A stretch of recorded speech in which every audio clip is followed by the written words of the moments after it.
It's the early hours of June the 14th, 2017, and this West London neighbourhood is about to suffer one of the most shocking human tragedies of recent times.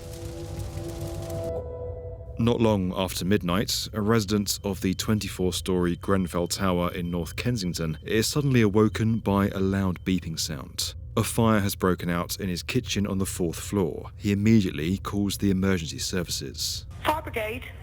Yeah, hello, hi, in the fire, flat 16 Grenfell Tower. Sorry, a fire where? Flat 16 Grenfell Tower. The fire brigade are on their way. Are you outside? Yeah, I'm outside. It's 4th floor. Right, okay. Quick. Within minutes, firefighters arrive to tackle the blaze, but it becomes immediately clear this is not going to be a routine job. Something is very wrong. By the time they enter the flat, the fire has already spread outside onto the cladding that covers the structure, and it's climbing up the eastern face. Just half an hour after the call, flames have reached the roof and begin moving horizontally across the tower. The Metropolitan Police declares a major incident after more calls from residents, and by 2 a.m, only around half of the 297 occupants have escaped. At 2:35, the fire has continued accelerating across the north and east sides, with flames now spreading to the south. Those calling 999 are no longer advised to stay put, which is a standard policy when there's a fire in a high-rise building. They're now being told to leave. Their advice is, if there's anyone on the phone to someone who's still in a flat, is to please try and escape or get out by any other means they can. My phone rang. It was a neighbour of mine. He just shouted down the phone at me, "Get out. Get out now." An hour later, the south and west elevations are ablaze, and by 4:30, the entire building is engulfed. The fire climbed 19 stories in a mere 12 minutes. An entire day was spent bringing the fire fully under control, but by then, the damage was already done. While 223 people managed to get out, 72 lives were lost, almost half of them disabled people and children. 120 homes destroyed, families ripped apart. Everyone here at the scene is utterly stunned by the events of last night. There is growing evidence this tragedy is turning into a criminal and political scandal. The Grenfell Tower fire is one of the worst things to happen in the UK this century. I and millions of others will never forget where we were when we heard the news. No one here has seen anything quite like this before.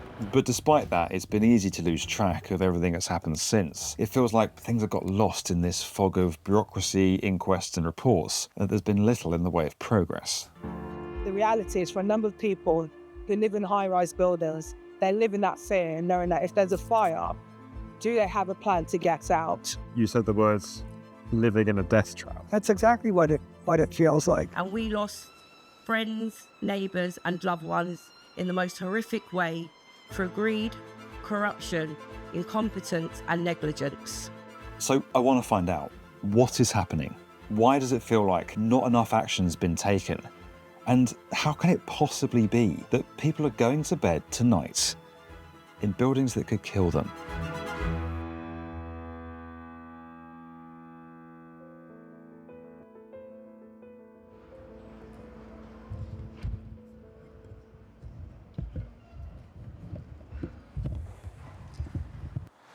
"8 years on, this is what the Grenfell Tower site looks like today. It's a strange place because you come down here and there's so much normal life happening. You know, there's a leisure centre, there's school kids milling about, there's people going about their daily lives, but they're all overshadowed by this huge tragedy that just looms over the community. And all around there's these little markers of a community that's in grief. You know, there's the memorials, the murals, the flowers, the messages. It's heavy stuff. So the tower now is shrouded in this kind of protective coating, scaffolding and sheeting around it to prevent debris falling off, to enable forensic teams to carry out their investigations, but also kind of as a mark of respect for the community. I talk a lot about the power of construction. You know, many of our videos are very positive. They talk about how great this industry can be for the world. And that's all true. But you forget how much responsibility our buildings have for keeping us safe and keeping us alive. We trust that they've met regulations.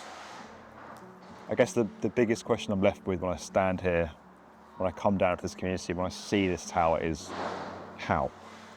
How could this possibly have happened in the wealthiest borough, in what is one of the world's biggest economies? It's shocking. I have never seen a building where the whole of it was on fire. Nobody has ever seen that. It was incredible. It was so alien to anything I had ever seen. I wonder if we could for a moment talk about that night, because most of us will never be able to begin to imagine what that was like, but you were in that building. Mm-hmm. I think the lucky thing is I wasn't asleep when it happened. I was in bed. I heard my neighbour's smoke alarm. I just thought my neighbour's probably burnt some dinner. And then about 10 minutes later, I heard some shouting coming from the communal hallway. And at like 1:15 in the morning, that wasn't usual. So that got me out of bed. And as I opened my front door, instead of that, I was confronted by just this thick, black, acrid smoke. And I opened my door like a couple of inches, saw the smoke, realised that it was something really serious. So I went into my bathroom, I got a towel, I wetted the towel in the sink, and then I put the towel around my mouth, I picked up my keys, left my flat, closed the door behind me, and then I was out in the communal hallway where literally I couldn't see beyond my nose. I was like, it was totally dark. Which floor were you on? So I was on the 16th floor, and I had to make my way diagonally to the emergency stairwell. But unfortunately, the smoke was so disorientating, and I was obviously in a state of heightened panic, that instead of finding the door that I needed to get myself into the stairwell, I hit a wall. So I was pouring away at the wall. I let go of the towel. So then I started inhaling the smoke, and I was literally thinking to myself, this is it, you know?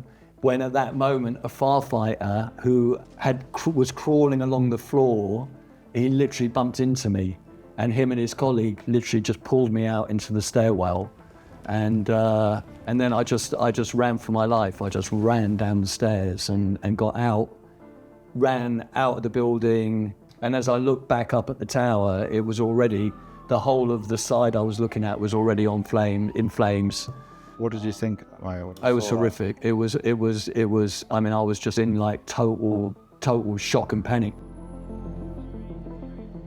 After a week had passed, some of the answers began to emerge. Police determined that the fire started with a faulty fridge freezer inside the flat where that first call was made. Now, the machine's manufacturer and the resident himself have been cleared of any wrongdoing. But in the months and years that followed, those responsible for the building and its maintenance began to have their innocence firmly questioned. Especially those involved in the decision to cover the tower in a particular type of cladding. That was a key element of the renovation that took place not long before the fire, partly to improve the appearance of a structure that had been built in the 1970s. It's a system of panels made from polyethylene plastic surrounded by thin layers of aluminium, hence the name Aluminium Composite Material, or ACM. As well as helping to boost the building's visual appeal and thermal efficiency, it was chosen for another key reason. Because it was cheap. Indeed, a lot of the decision-making here was to do with money. Believe it or not, Grenfell Tower actually sits in the most expensive neighbourhood in all of London. It's called the Royal Borough of Kensington and Chelsea, where the average house price is over £1.1 million. Now, an investigation discovered that in the years before the Grenfell disaster, the council made £129 million from selling properties. The refurbishment of Grenfell Tower cost £9 million, but in the same period, they spent more than £60 million on new properties. But when it came to refitting that building at the other end of the borough, where things weren't quite as luxurious, they went for the budget option. Rydon, the main contractor for the refurbishment, found that picking ACM over other alternatives like zinc cladding could save around £500,000. Even when it emerged the figure had been overestimated by subcontractor Harley Facades, Rydon organised the finances so the error wouldn't hurt their profits. Or, in the words of the firm's commercial manager Zach Maynard in an email to his boss, it would leave them quids in. What did you mean by quids in? Again, it's just a an email that, you know, if we don't have to give them back as much as we thought, we'd have more profit. Yeah, but help me with quids in. Does that mean you'd recovered it all or recovered enough? What does it mean? More profit. I see. And it was that cost-cutting measure that would have devastating consequences. They were opting for a material that was highly flammable, and shockingly, that wasn't even a secret. Since as far back as 2005, Arconic, the firm that makes the cladding, had seen one of its products fail fire safety tests in France on multiple occasions. This version of the manufacturer's cladding is known as a cassette system, where the panels are folded so the fixings can't be seen. However, experiments have shown the cassette performs far worse when exposed to fire than the alternative riveted methods. And it was the cassette system that was chosen for the refurb of Grenfell Tower. It was supplied by a firm called AAP, which is a subsidiary of Arconic. However, during the inquiry, an email came to light. It was sent by one of Arconic's bosses to his co-workers. Written back in 2010, it showed that not only were Arconic aware of the test data, but they were asking for it to be kept very confidential. And still, sales continued for years afterwards. Another test was carried out in the UK even earlier by the Building Research Establishment, or BRE. The catastrophic results were shared with the government, but not the building industry. It wasn't just this one firm supplying what turned out to be dangerous products for use on the building. The refit also featured insulation from Celotex and Kingspan, although the latter only provided around 5% of it. Still, the important thing is, all of these products were combustible and were sold using test data that had been deliberately manipulated. Now, the cladding's been identified as the primary cause of the fire's spread, but that wasn't the only factor that made this disaster so deadly. The first major report into what happened, published back in 2019, partly took aim at the London Fire Brigade. Its decision to revoke the stay-put policy nearly 2 hours after the fire had started was seen as far too late. Now, we should briefly explain why residents living in a building where there's a fire in another part of it are told to stay put in the first place. They're asked to remain in their homes, close all doors and windows, and wait until either the fire is put out or they're rescued. It's because most high-rises are designed so a fire can be contained and cannot spread internally. They also have narrow single staircases, like at Grenfell, making mass evacuation difficult. Because it was obvious that the fire was spreading fast on the outside rather than on the inside, critics say people should have been told to get out much sooner. To make matters worse, there were no sprinkler systems in place, and the fire doors only offered half the amount of protection they were supposed to. We'd been instructed by our landlord with a stay-put policy, so my first thought was, I'm just going to remain here, I'm going to stay in the flat and call the fire brigade. And then literally, as I was thinking that, my phone rang. It was a neighbour of mine who had already got out the building, and he just shouted down the phone at me. He just said, get out now. There was something so powerful in his voice that I just there and then made my decision I was going to go. The landlord was the Kensington and Chelsea Tenant Management Organisation, or TMO, which has been accused of a culture of concealment over a previous fire in 2015. Why? Well, because it was found to have hidden key information about fire safety from its own board and treated the matter as an inconvenience.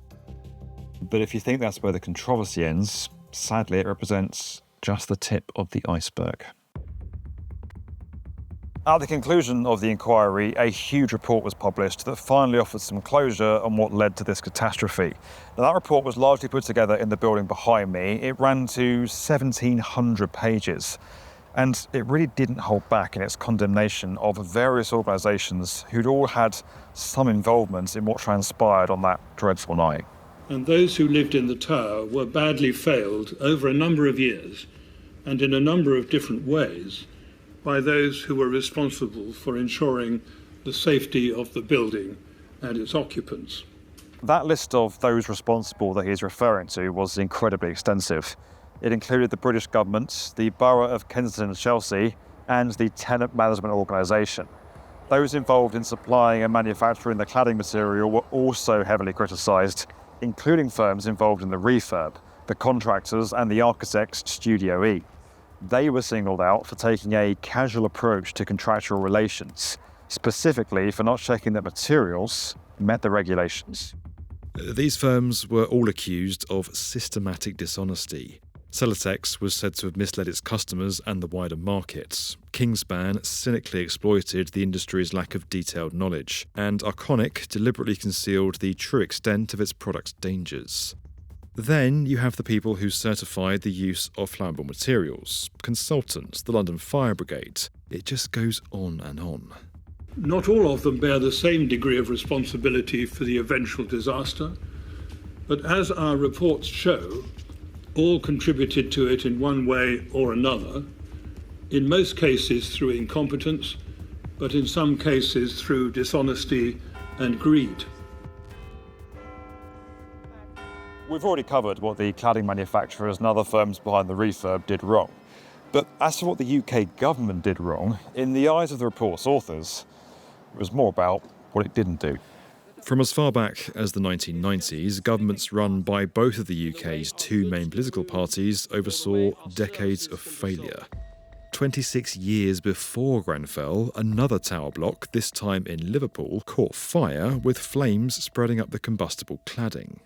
Thankfully, nobody was killed in that incident, but it was one of many opportunities for the government to identify the risks of those kind of materials and to take action to address them, according to the report.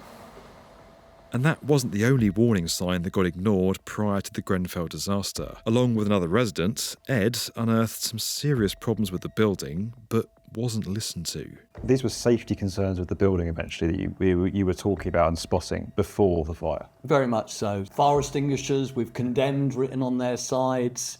The lifts never worked. You know, they were legitimate concern. We wrote a blog in November 2016 saying that it will take a serious fire and the loss of life in a property managed by our landlord before anything is done about the way that our buildings are being looked after. And then, terrifyingly, all those predictions were found to be true.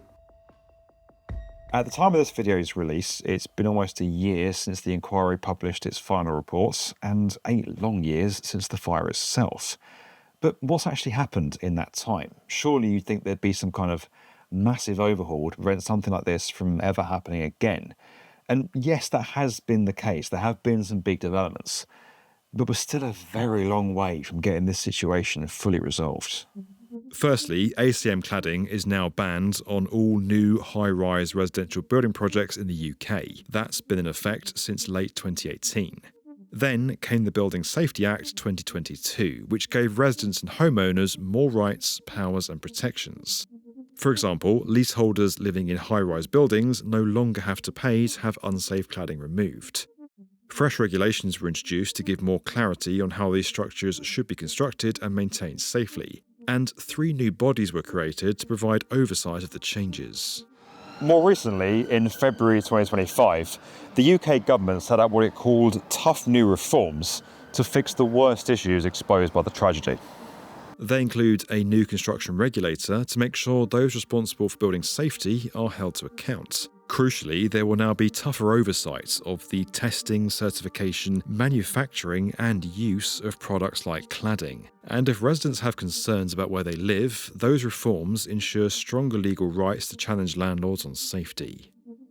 That same month, the UK government accepted the findings of the inquiry's report, pledging to take action on all 58 of the recommendations contained within it. Now, 49 of those recommendations were accepted in full. They cover everything from fire safety and regulations to evacuation plans. But 9 of them were only accepted in principle, leaving some room for doubt on whether they'll ever be fully implemented.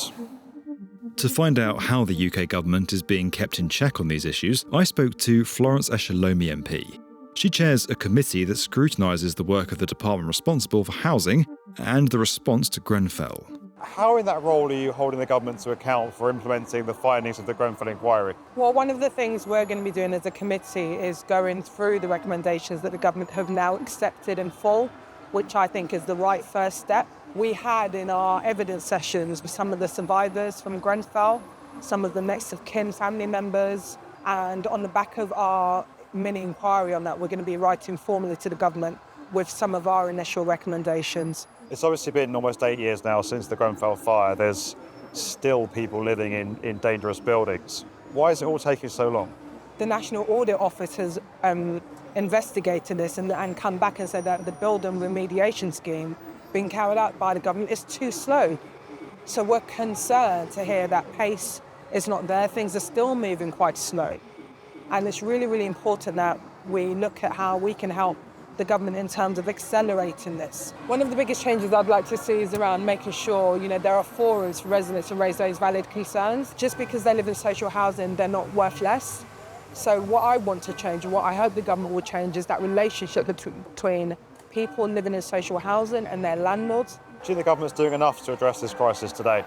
As a country, we need to ask ourselves, how is it possible that there was a fire on the scale of Grenfell and 72 people died? How is it possible that almost 8 years on, people are still living in properties with dangerous cladding? We'll continue to champion and raise these questions directly to the government on their behalf. Now, you'd assume that since that cladding ban came in more than 6 years ago, that there would no longer be any buildings about that don't meet the requirements. But shockingly, that's not even close to being true. The government's own data from February 2025 revealed that some 2,000 social housing buildings haven't been remediated yet, i.e. they've still got dangerous cladding on them that hasn't been replaced with something safer. Even more unbelievably, almost 500 of those buildings have no form of remediation plan in place at all. And it's not just social housing tenants who've been living in buildings with major fire safety issues. Thousands of leaseholders, that's people who own a property but not the land it sits on, have also found themselves in homes with similar defects to Grenfell Tower. It was in the first few weeks after Grenfell where there were a lot of fire safety checks of buildings to make sure the cladding was safe. We were told initially by a property management company and even the fire service that things looked okay. Literally 2 or 3 weeks later, we got some results saying it's the same ACM Category 3 that's on Grenfell. So from then on, our lives have changed completely. Giles Grover is co-lead of End Our Cladding Scandal, a campaign group of leaseholders who've been fighting to ensure all buildings with unsafe materials are fixed. They've been doing that since just after Grenfell. Many of them, like Giles, who lives in Manchester, became frustrated with the lack of action from developers and local authorities on who should pay for the work. It got to a point where they felt they had to take matters into their own hands. We just end up going around in circles for at least a year and a half. So I became the property manager of my building. Probably one of the worst ideas I've ever had. But the managing agent wasn't doing the best job, not really covering themselves in glory, shall we say. So I kind of took it on. I thought, right, I'll be able to sort this. I can fix my building. Yeah, that's 2019, so six and a half years ago. I've kind of been a campaigner then. That's pretty much what I do full time, really, day in, day out. Back down in London, one other resident has had to take the owner of his building to court because they still haven't rectified what he calls a death trap. He invited me inside for a look around his apartment that he shares with his partner, which, despite its great location, hasn't made for the happiest of homes. You can see there, that sort of damaged bit, that was where they did the intrusive testing. Right. And you'll find spots like that all around the estate, and it's called expanded polystyrene, or EPS. And they put that polystyrene in both as an insulation, but also, this is the really sad part, it's cosmetic. So that's the culprit. So the issue with this is that if there was a fire here, it would spread up this building exactly like it did at Grenfell. Yeah, very quickly, because EPS is highly flammable. There are situations, I am told, where it can be used, but then you have to think very carefully about what's in front and in back of it. And that hasn't been done here. Although Robert's building was identified as needing remediation, disagreements between the developer and the freeholder which owns the building means that work still hasn't started. He and his fellow leaseholders got so fed up they applied for what's called a first-tier tribunal to get the process unstuck. He's already attended multiple hearings. Your patience and your tolerance is remarkable. If you had to sum up your experience in a single word, that's hard, what word would you choose? It's a very big word. I would call it Kafkaesque. I feel like I'm in some sort of deranged, fictional, perverse world that where up is down and down is up. Now, we should clarify that not all those buildings we highlighted before have or did have ACM cladding on them. When it comes to that type specifically, more than 80% of high-rises have been fully remediated. But that still leaves dozens of buildings where the work hasn't finished or hasn't even started yet. And according to a National Audit Office report that was published in November 2024, up to 60% of the buildings with dangerous cladding on them haven't even been identified yet. A deadline has now been set for all work to be completed on high-rises over 18 metres, but that deadline is in 2029. And even that is only for a small proportion of the buildings out there that may have cladding in need of replacement. What happens to everyone else? No one knows when their homes, their building will be made safe. That's the issue, having a high level target date, great. But knowing when my home will be safe, when I can move on with my life, that's what people want to know. Thousands of leaseholders can't sell their properties with these issues hanging over them. It's going to be expensive too. Fixing unsafe cladding on all residential buildings over 11 metres tall has been estimated at more than £16 billion.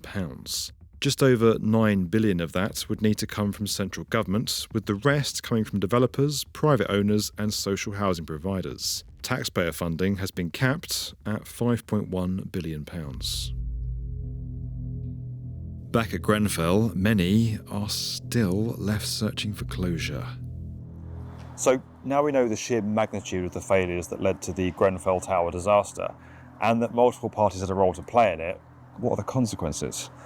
Well, criminal proceedings are a very real prospect, including prosecution on things like corporate manslaughter, gross negligence, and misconduct in public office. This was a failure of the system at all levels across the board.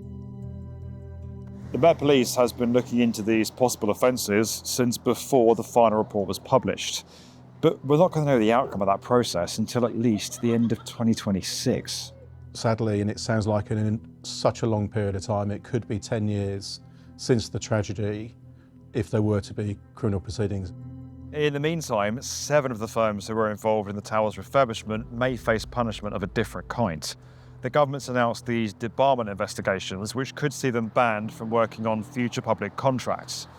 Even so, the 3 firms who are involved in producing the cladding and insulation products on the tower have all come out to defend themselves. Arconic's response to the final reports maintains their product was safe to use as a building material and rejected any claim that AAP sold an unsafe product. It also stressed that it did not conceal information from or mislead any certification body, customer or the public, despite this seeming to contradict the results of the inquiry. In its own statement, Celotex took a different approach, revealing how it's been making improvements since Grenfell. These include reviewing and improving process controls, quality management, and the approach to marketing to meet industry best practice. And Kingspan has acknowledged the wholly unacceptable historical failings that occurred in its UK insulation business and that it has emphatically addressed these issues. But it also pointed out the principal reason for the fire's spread was the ACM cladding, which it didn't make. You see, while some firms have made an admission of wrongdoing, those leading the inquiry were scathing in their assessment of firms who wouldn't take full responsibility. Some, at least, of the core participants would indulge in what I termed a merry-go-round of buck passing. I had hoped that my task, and so your task in turn, would be made easier by candid admission of blame. But that wouldn't happen. Millett showed what he called a spider's web of blame on the final day of proceedings, demonstrating how companies tried to place others at fault for the disaster. Have you ever had an apology from anyone? So, look, the council have apologised, the government apologised through the QC and now KC at the public inquiry. I haven't felt many of them have been genuine. It's very easy to kind of, give glib apologies. I think, what we want to see isn't apologies. What we want to see is meaningful change, and that is what has been lacking. For the families, survivors, and the many, many people who were so deeply affected by what happened here in 2017, there's been a long and agonising wait for answers and for justice. One of the questions has been, what's going to happen to the future of the tower itself? Is it going to stay standing or is it going to be demolished? And we recently got some clarity on that. The government confirmed in February 2025 that it will be carefully taken down to the ground from top to bottom in a process that's going to take about 2 years. Nothing's going to happen until after the 8-year anniversary of the disaster this June. But it's a decision that not everyone agrees with, and some people with connections to those who died believe they weren't properly consulted. Many feel the tower should remain standing as a lasting reminder to the tragedy, even just in some form, or that it should at least remain in position until there have been prosecutions. But that's going to take a while, and according to the government, engineers report the building is significantly damaged. Although it's been kept up until now, that's largely because of those special protective measures, and it's expected that the tower's condition is going to worsen over time. If you don't see any more the tower, the memory will be erased. It needs to be a standing memorial, but done with class and taste, and with everyone behind it. This is the last resting place of our families, whose death was clearly avoidable. This has been one of the hardest and most challenging stories we've ever told. There's so much detail, so much history, so much nuance, so many personal stories, and hours of inquiry footage and that 1,700-page report. But I guess when you stand back from it, the big thing that still strikes me is, firstly, how could this have happened in London? I still can't believe that something like this was able to happen in this city. And secondly, the fact that so little has been done about it. Yes, there have been some steps, but we're still in a position where this cladding is still on buildings, putting people's lives at risk. The simple truth is that the deaths that occurred were all avoidable, and those who lived in the tower were badly failed over a number of years and in a number of different ways by those who were responsible for ensuring the safety of the building. Anyone that works in construction, anyone that works in procurement, local government, needs to use the Grenfell Tower Inquiry Phase 2 report as a touchstone, so that whenever they're making a decision about a building, about planning to put people in a building, they always need to put the well-being, health and safety of those people at the forefront of their minds. Every time we go inside a building, we put our faith in the people who designed, built, and maintain it. They have a responsibility to keep us safe. The horror of Grenfell Tower shows us what happens when that responsibility gets pushed aside by greed.